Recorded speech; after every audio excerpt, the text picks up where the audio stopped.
Today we're going to talk about an exciting new firmware released for the 5X and 7X series NVRs from the Alibi security product line. This firmware comes with a lot of new features, and the first thing we're going to cover today is the brand new setup wizard that helps you walk through the basic functionality of the machine without having to get through all of the entire menu configuration.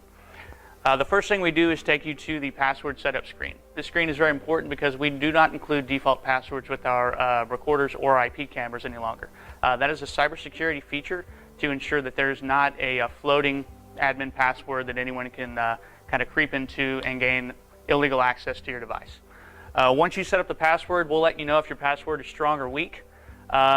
You do also have to set up an additional IP camera password, and that password is used for cameras that are going to plug and play into the back of the built-in switches, or for cameras that you might want to activate that you're discovering on the primary network that may be plugged into outside of that built-in switch.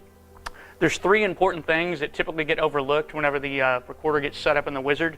The first is a GUID file. So the GUID file is a secure password reset file. So once you set your credential up, we recommend you put a USB key into the recorder, export this file, and put it in a secure location.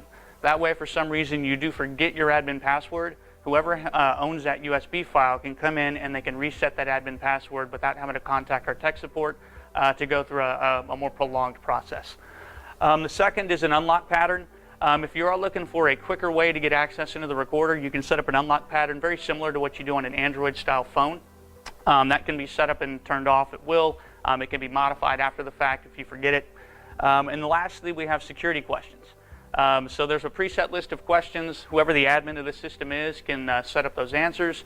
That way, if they do forget the password, they don't have the GUID file on hand, they can actually just answer the questions, and it will allow them to reset that password right then and there. Both of these features can actually be done on the local interface or from the web browser interface. So if you are off-site and you forget the password, as long as you have one of these two set up, you don't have to contact our support to get that admin password up and roll.